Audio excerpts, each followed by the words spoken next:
For many years, Willie Mays was always the answer to the question, who is the greatest living baseball player?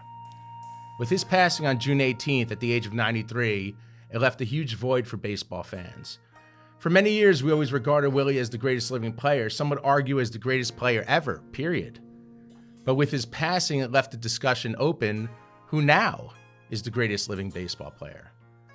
I think we all have a few pitchers in mind that's part of the discussion. Sandy Koufax, Mariano Rivera, Nolan Ryan, Roger Clemens, Maddox, Pedro. And when we talk about position players, we talk about Barry Bonds, Ichiro, Pujols, some would say Jeter, Mike Schmidt maybe, Johnny Bench, Ken Griffey Jr., Ricky Henderson, A-Rod. But my argument over the last couple months has always been Pete Rose. The all-time hit king, the 17-time All-Star at 5 different positions, 3-time World Series champion, 1973 National League MVP, and a time when Pete Rose and his Cincinnati Reds were on top of the baseball world. We're talking about the Cincinnati Reds teams from the 1970s, the most dominant team of the decade. 6 National League West Division titles, 4 National League pennants, 2 World Series championships back-to-back, 1975 and 1976. At their peak, so dominant.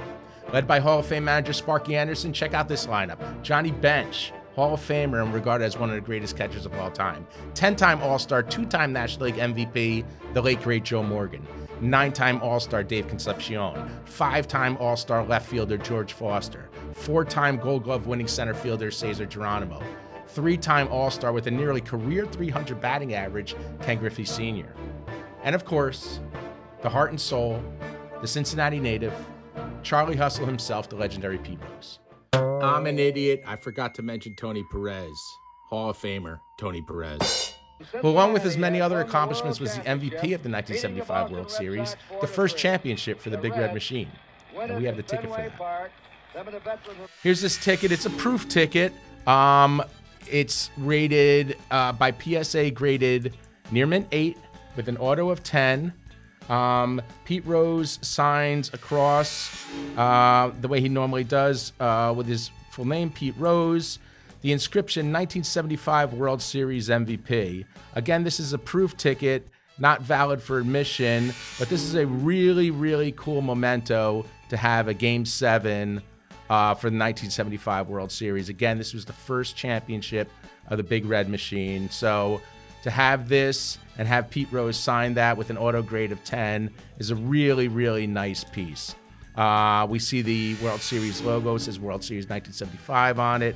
Has the Red Sox logo right in the middle there because this was in Fenway Park in Boston where the Cincinnati Reds took home the championship that year, 1975. In 1978, Pete Rose took a shot at breaking one of the most hallowed records in all of sports, Joe DiMaggio's 56-game hitting streak. He came up short, but eventually tied Willie Keeler's National League record 44-game streak when it came to an end on August 1st. That record still stands today. Charlie Hustle stood alone on the mountaintop on September 11, 1985, when he became the all-time hit king. A single off of Padres pitcher Eric Show passed Ty Cobb with a career hit number 4,192. An unfortunate series of events happened later in Rose's career that led to his lifetime suspension from baseball for betting on his team.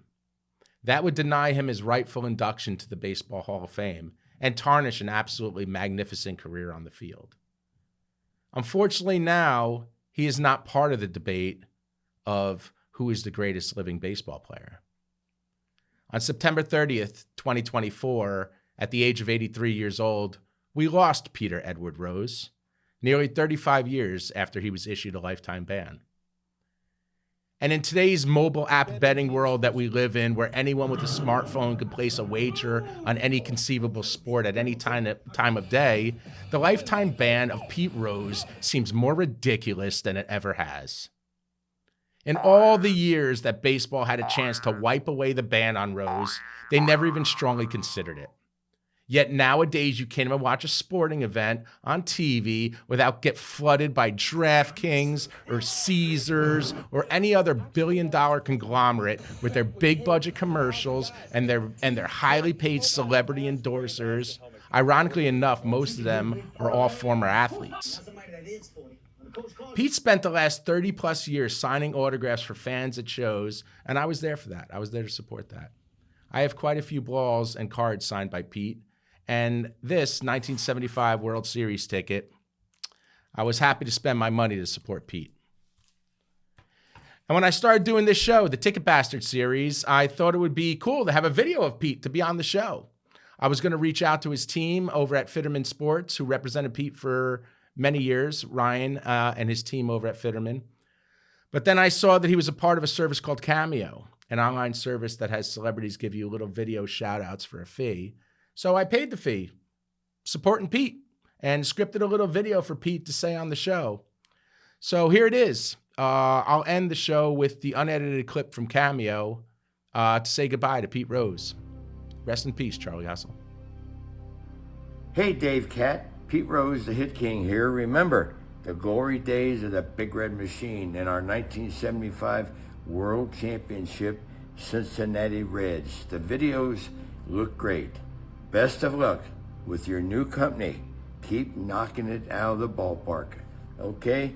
You have a great day.